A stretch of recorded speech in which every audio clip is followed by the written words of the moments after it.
I never thought my son would hold me back while his wife raised her hand to mine. The living room was quiet that morning, the kind of silence that should have felt safe. But when I heard the slap echo through our family home, I knew everything had shattered.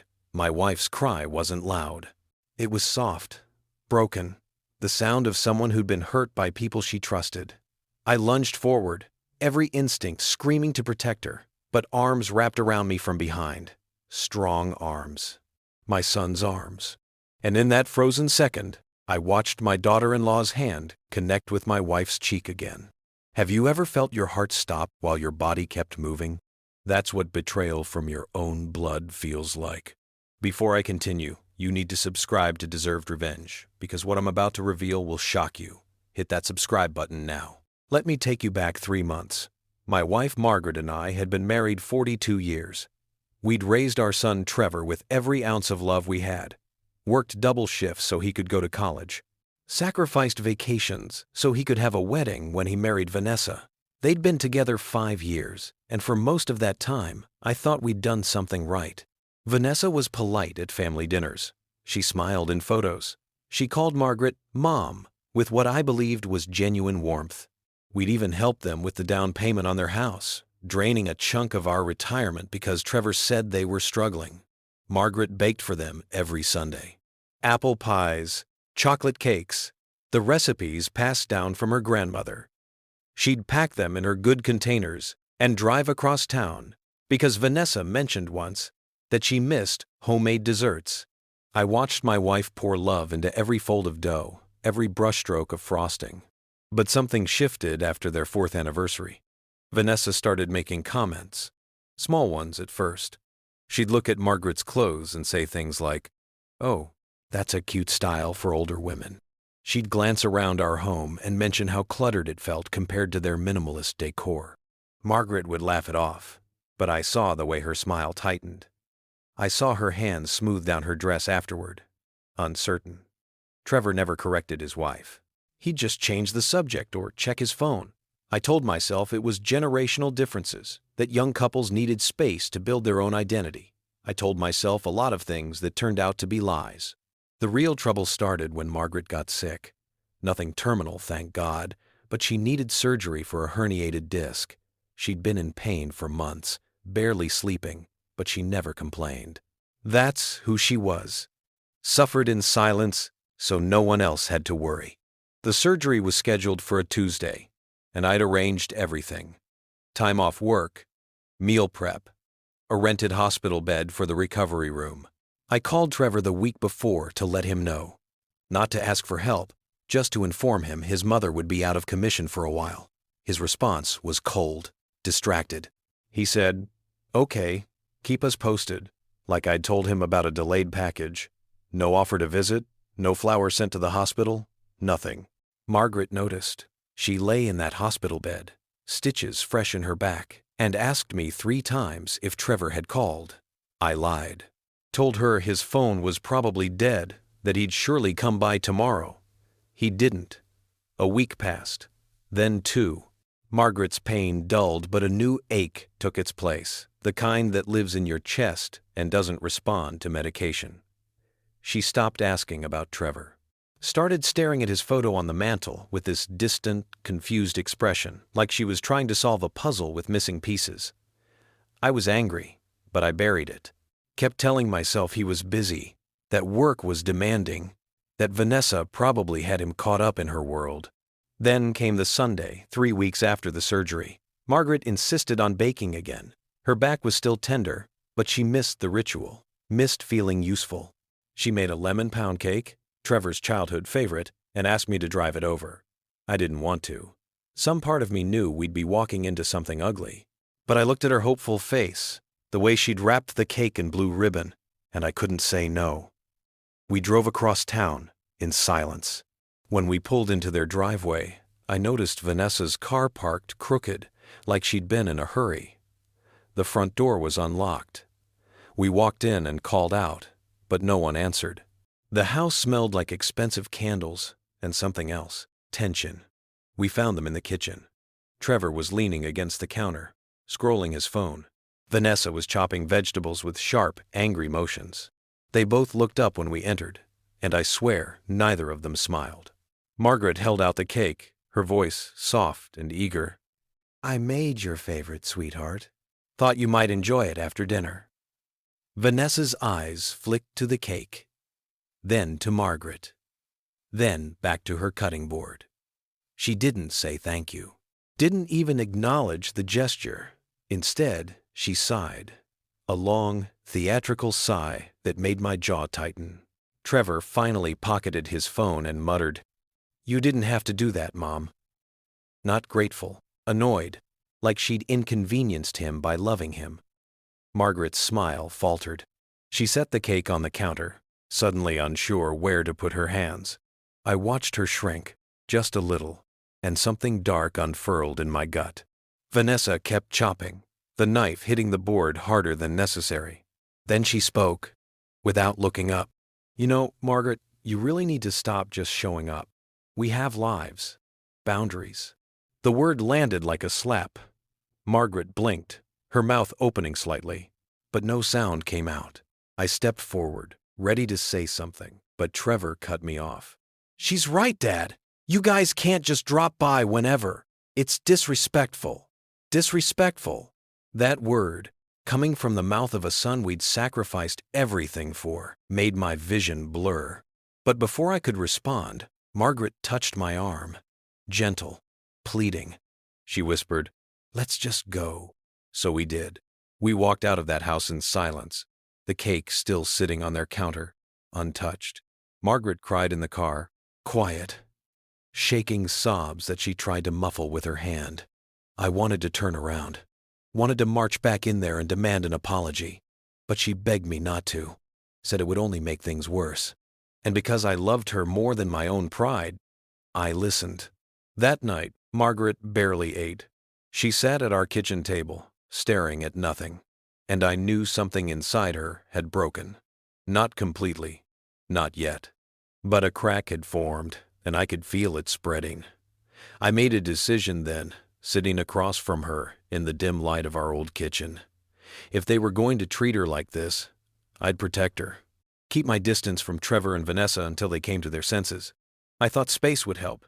Thought they'd realize what they were losing and come back humbled, apologetic. I was wrong, because 2 weeks later, Vanessa showed up at our door, unannounced. And what happened next made that earlier disrespect look like kindness. Do you think I should have confronted them that first night, or was I right to walk away? Vanessa arrived on a Thursday afternoon. I was in the garage organizing tools when I heard the doorbell. Margaret answered, and I heard her voice lift with surprised warmth. "Vanessa, sweetheart, what a nice surprise." I set down the wrench I was holding and walked toward the house, wiping grease from my hands.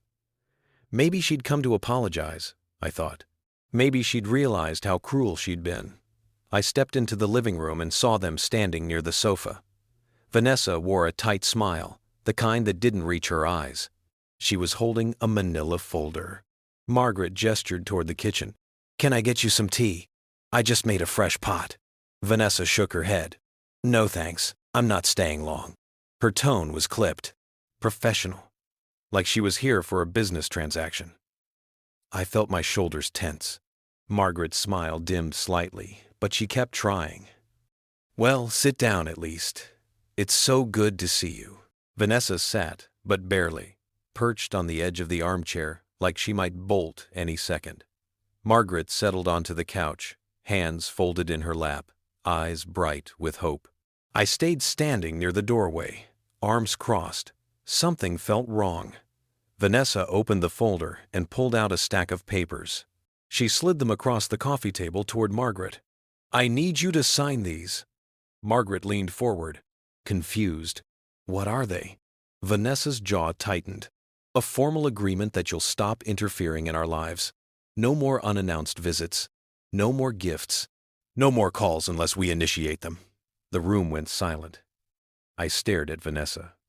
Sure, I'd misheard, but her expression was dead serious. Margaret's face went pale. She picked up the top sheet with trembling fingers, scanning the words. Her voice came out small. "I don't understand. We're family." Vanessa leaned back, crossing her legs. Exactly. And family needs boundaries. Trevor and I have discussed this extensively. We both agree that your constant presence is suffocating. We need space to build our own life without you hovering. I felt heat rise in my chest. Margaret looked like she'd been punched. Her hands shook as she set the paper down. I didn't realize I was hovering. I just wanted to help, to be close. Vanessa sighed again, that same theatrical exhale from before. That's the problem, Margaret. You think you're helping, but you're smothering.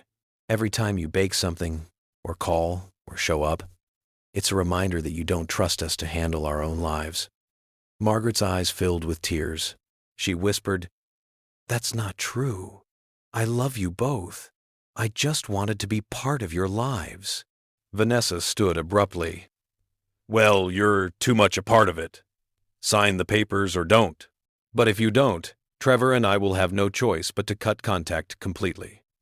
She turned toward the door, then paused, looking back at me for the first time since she'd arrived. "And William, you should talk some sense into her. This is for everyone's good." She left without another word. The door clicked shut, and the silence that followed felt like death. Margaret sat frozen, staring at the papers like they were written in a language she didn't understand.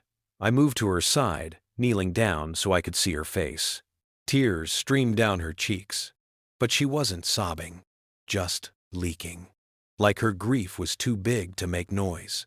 I took the papers from her hands and tore them in half. Then in half again. "We're not signing anything," I said quietly. She looked at me, her voice barely a whisper. "What if we lose him?" I cupped her face gently. "We already have." That night, Margaret didn't sleep. I heard her moving around the house at 2 in the morning. 3, 4. When I finally found her, she was in Trevor's old bedroom, sitting on his childhood bed, holding one of his baby photos. The moonlight made her look ghostly, fragile. I sat beside her and wrapped my arm around her shoulders. She leaned into me, and we stayed like that until dawn. No words, just the weight of shared heartbreak. The next morning, I called Trevor. He answered on the 4th ring, his voice flat. "Yeah?"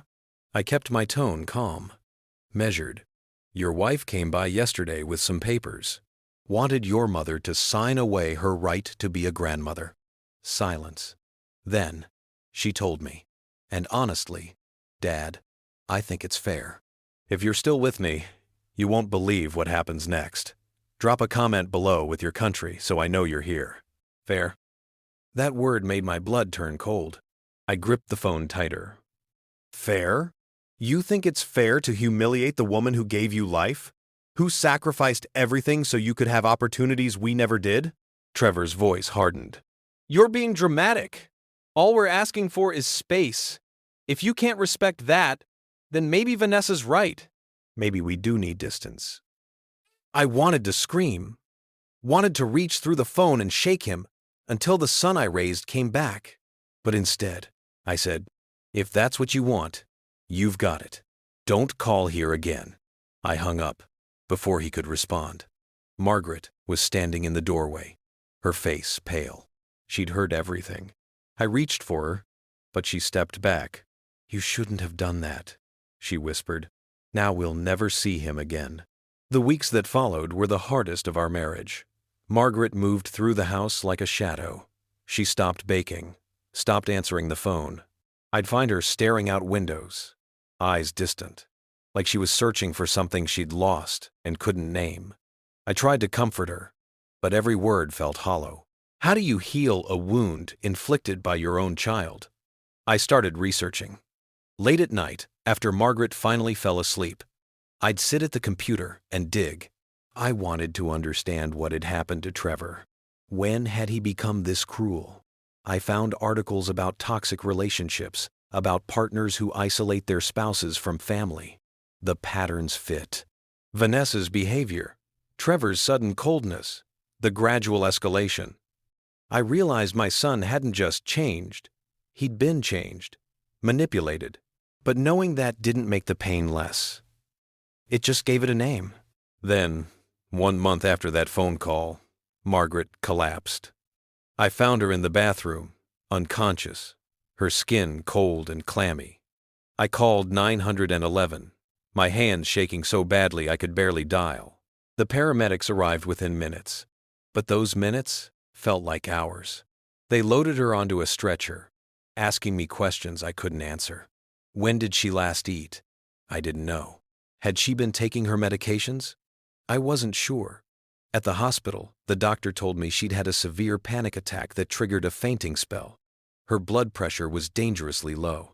She was dehydrated, malnourished. Has she been under unusual stress? The doctor asked. I almost laughed. Unusual?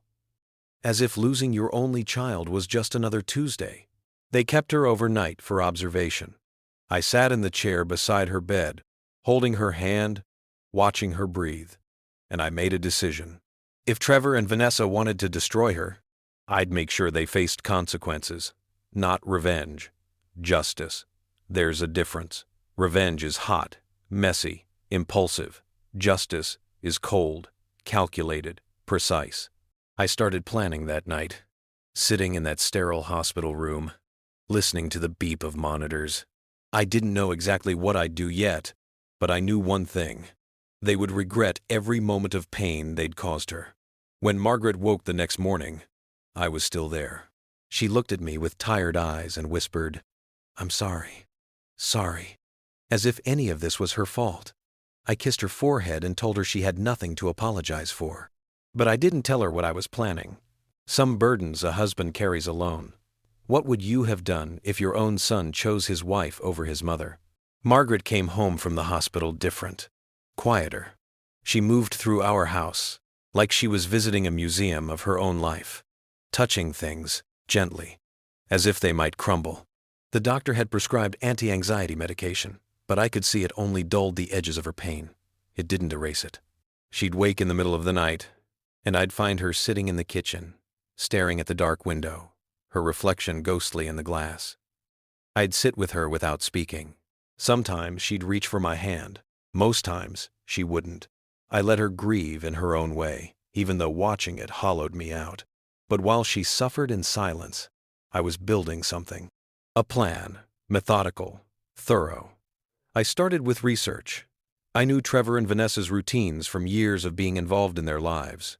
I knew Vanessa worked in marketing at a mid-sized firm downtown. I knew Trevor had recently been promoted to senior analyst at his company. I also knew they were social climbers. Every family dinner, before the coldness set in, they'd talk about networking events, charity galas, influential people they'd met. Vanessa especially cared about image. How things looked mattered more to her than how things were. That was her weakness. And I was going to exploit it. I started attending the same networking events they frequented.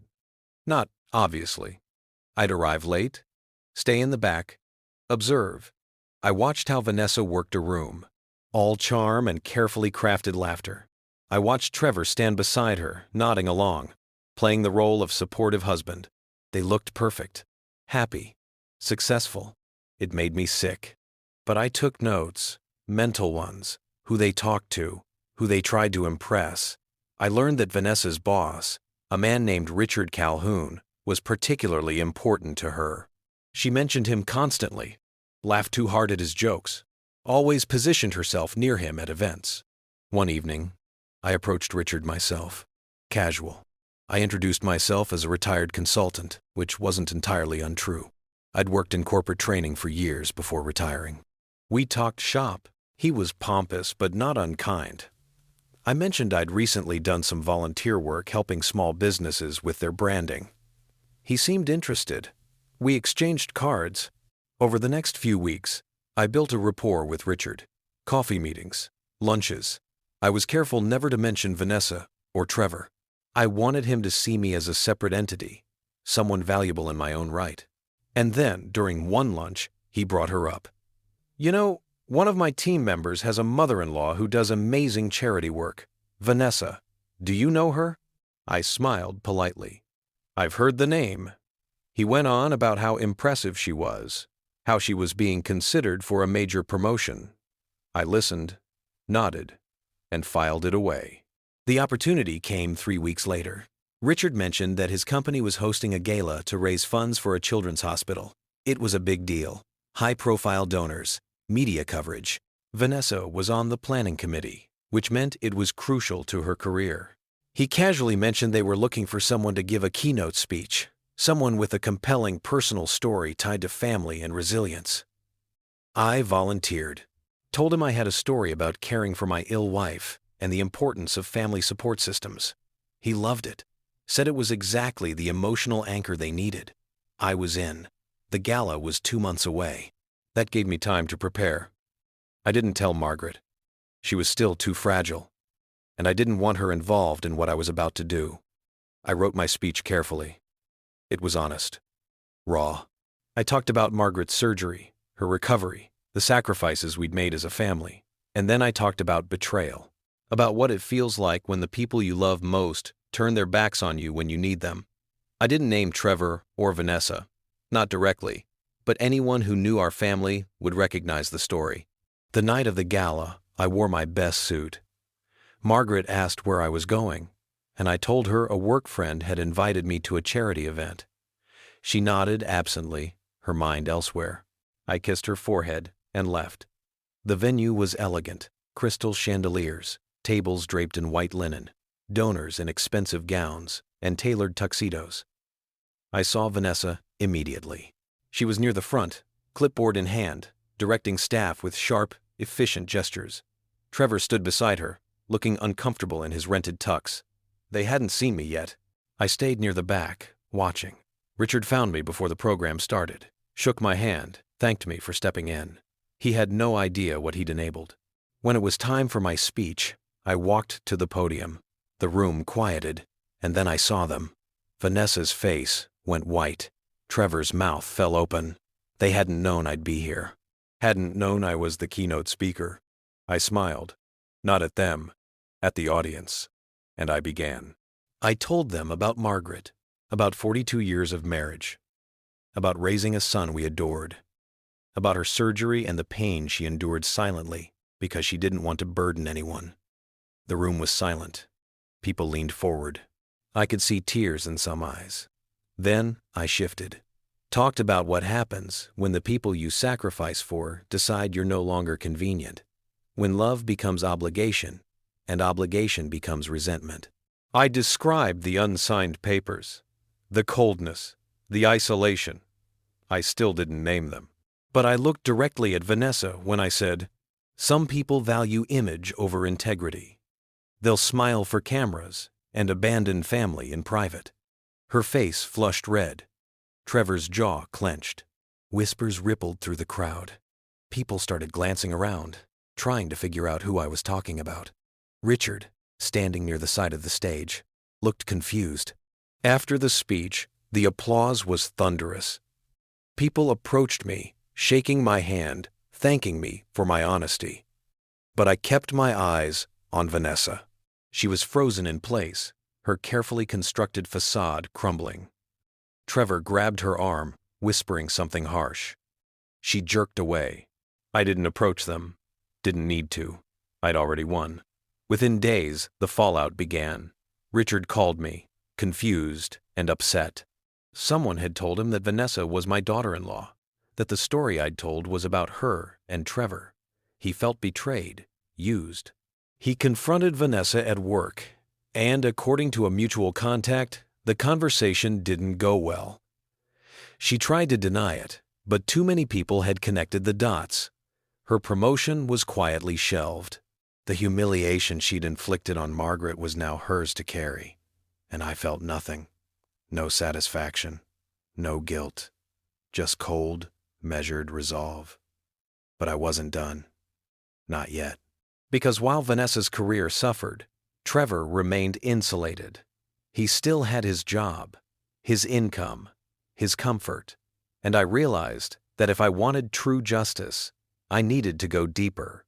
Have you ever had to choose between forgiveness and making sure someone learns a lesson they'll never forget? Margaret started asking questions, small ones at first. Did you hear anything from Trevor? Or do you think they saw the news about the gala? I deflected.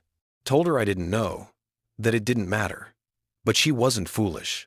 One evening, she sat me down at the kitchen table, her hands folded in front of her, and said quietly, "What did you do?" I looked at her, really looked. The woman I'd loved for over 4 decades. The one who'd been shattered by our son's cruelty. And I told her the truth. All of it. The networking. The speech. The deliberate exposure of Vanessa's hypocrisy. I expected anger, maybe fear. Instead, she just nodded slowly. "Will it bring him back?" she asked. I didn't have an answer.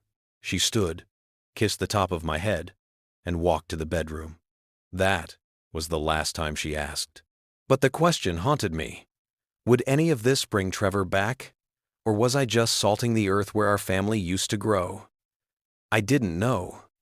What I did know was that Trevor needed to feel consequences too. Not just Vanessa. He'd been complicit. He'd held me back while his wife struck my Margaret. He'd chosen silence over protection. So I started digging into his life with the same precision I'd used on Vanessa. Trevor worked for a financial consulting firm. His promotion had come 6 months earlier, around the time his behavior toward us had shifted. I wondered if the two were connected.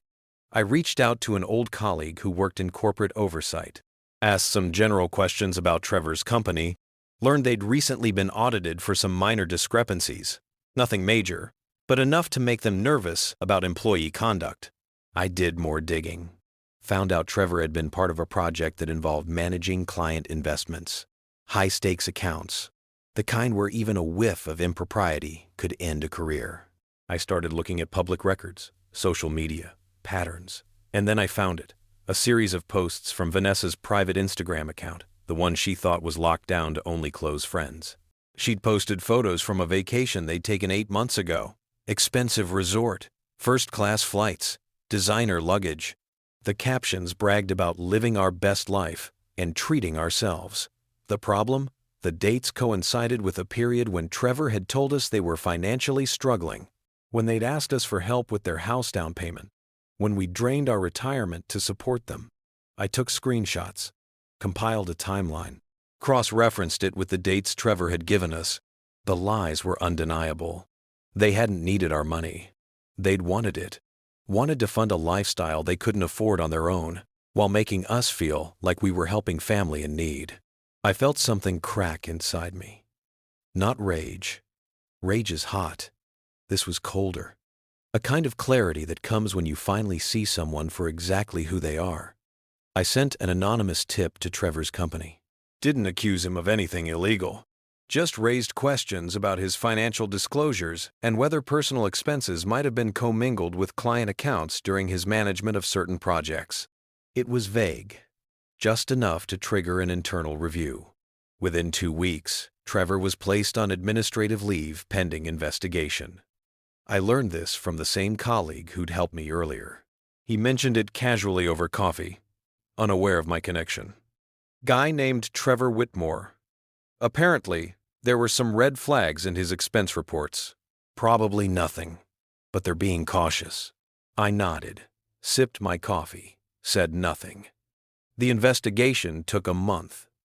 During that time, I heard through the grapevine that Vanessa and Trevor were fighting constantly. Money was tight, stress was high. Vanessa had already lost her promotion. Now Trevor's career was in jeopardy. The perfect image they'd worked so hard to build was crumbling. And I watched it all from a distance, unmoved. Margaret stopped asking about them entirely. She'd started volunteering at a local community center, teaching kids how to bake. It was the first time in months I'd seen her smile. Real smiles. Not the brittle, forced ones she'd worn since Trevor's betrayal. She was healing. Slowly. Carefully. And I realized that maybe justice wasn't about bringing Trevor back. Maybe it was about protecting Margaret from ever being hurt by him again. The investigation concluded with Trevor being quietly let go. No formal charges, just a mutual separation agreement. His reputation in the industry was tarnished. Finding another high-level position would be difficult.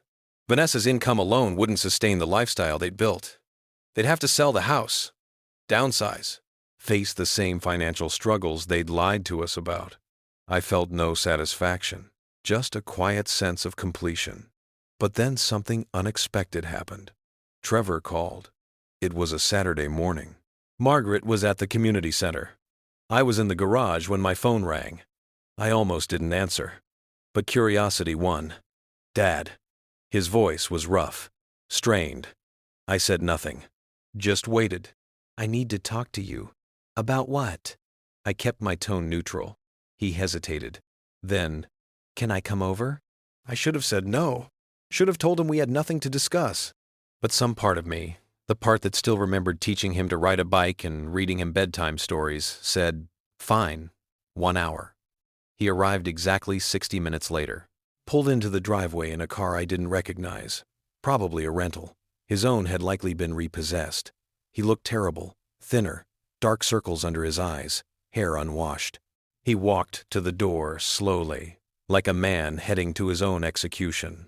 I let him in, but didn't offer him a seat. We stood in the living room, the space between us heavy with unspoken words. Finally he said, "I know what you did." I raised an eyebrow. What did I do? The speech, the tip to my company, all of it. His voice shook. Not with anger, with something closer to desperation. I crossed my arms. Prove it. He couldn't, of course. Everything I'd done had been carefully untraceable. But he knew, and that was enough. He ran a hand through his greasy hair. "I lost my job. Vanessa's a wreck. We're losing the house. Our friends won't return our calls. You destroyed us." I looked at him, this man who used to be my son, and I said quietly, "No, Trevor. You destroyed yourselves. I just made sure everyone else could see it." His face crumpled. For a moment, I thought he might cry. But then his expression hardened. "You're a vindictive old man. You couldn't handle that we wanted boundaries, so you ruined our lives." Boundaries. That word again. I stepped closer. Close enough to see the fear flicker in his eyes. "You want to talk about boundaries? Let's talk about the boundary you crossed when you held me back while your wife hit your mother." His mouth opened, closed. No words came out. I continued, my voice low and steady. "You want to talk about ruin? Your mother hasn't slept through the night in months. She cries when she thinks I'm not listening. She blames herself for losing you. That's ruin, Trevor. What you're experiencing is just consequence." He took a step back. "I came here to apologize. Then apologize." He swallowed hard. "I'm sorry. For everything. For letting Vanessa control me. For pushing you both away. For not protecting Mom." The words sounded rehearsed. Empty. I shook my head. "You're not sorry for what you did. You're sorry you got caught. There's a difference." He stood there, deflated, broken, and I felt nothing. No pity. No triumph. Just exhaustion. "Leave," I said quietly. "And don't come back unless you're ready to face your mother and tell her the truth. All of it." He opened his mouth like he wanted to argue, but something in my expression stopped him. He turned and walked out. I watched through the window as he got into the rental car and drove away, and I wondered if that was the last time I'd ever see my son. Do you think I went too far? Or was this exactly what he deserved? Margaret found out about Trevor's visit 3 days later. Not from me, from a neighbor who'd seen his car in our driveway and mentioned it casually while they were both at the community center. When she came home that evening, her face was tight, unreadable. She set her purse on the counter and turned to me. He was here. It wasn't a question. I nodded. What did he want? I told her everything. The apology, the accusations, the emptiness in his words. She listened without interrupting, her hands gripping the edge of the counter. When I finished, she was quiet for a long time. Then she said, "I want to see him." My chest tightened. "Margaret, I need to." Her voice was firm, stronger than I'd heard it in months. I need to hear it from him. Need to look him in the eye and decide for myself if there's anything left worth saving. I wanted to protect her. Wanted to keep her far away from the son who'd broken her. But I also knew she was right. This was her choice to make, not mine. So, I called Trevor. Told him his mother wanted to meet. He agreed immediately. Too quickly. Like he'd been waiting for the invitation. We arranged to meet at a neutral location. A small park halfway between our house and where they were temporarily staying. Margaret insisted on going alone. I argued. She stood her ground. "This is between me and my son," she said quietly. "If you're there, he'll just deflect, blame you. I need him to face me." I hated it. But I drove her to the park and waited in the car, parked far enough away that I couldn't see them, but close enough to come running if she needed me. I watched her walk toward the bench where Trevor sat. Even from a distance, I could see how small she looked, how fragile, but her back was straight, her steps steady. She sat down beside him, and they talked. I don't know what was said. Margaret never told me every detail, but I could see the shape of it in their body language. Trevor leaning forward, hands gesturing. Margaret sitting still, listening.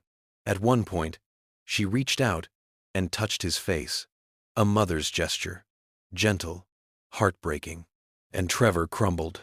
I saw his shoulders shake, saw him bury his face in his hands. Margaret put her arm around him, and they sat like that for a long time. When she finally walked back to the car, her eyes were red but dry. She got in, buckled her seatbelt, and said, "Take me home." I wanted to ask what happened, what he'd said, whether she believed him, but I didn't. If she wanted to tell me, she would. We drove, in silence. That night she sat beside me on the couch, her head resting on my shoulder. "He's broken," she said quietly. "Vanessa left him. Took what little money they had left and moved back to her parents' place. He's alone, ashamed, scared. I waited. He says he wants to make things right, that he'll do whatever it takes. Do you believe him?" She was quiet for a moment. Then, "I believe he wants to believe it, but wanting and doing are different things." I kissed the top of her head. "What do you want to do?" She sighed. "I don't know yet, but I know I'm not ready to let him back in. Not until he proves he's changed. Not just with words, with time, with action." Over the next few months, Trevor tried.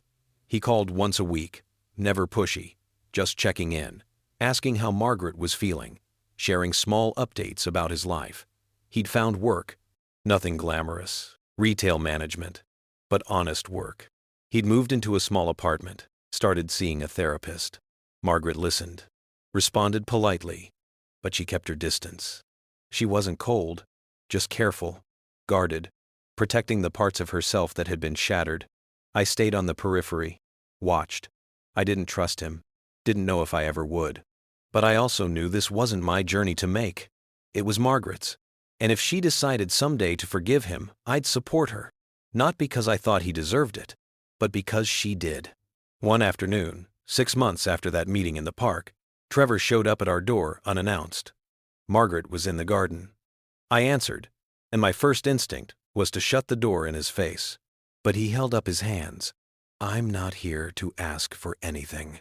I just wanted to give you this." He handed me an envelope. I opened it. Inside was a check for the exact amount we'd given him and Vanessa for their house down payment, plus interest. I stared at it. "Where did you get this?" "I've been saving, working double shifts, selling things. It took me months, but I needed to pay you back.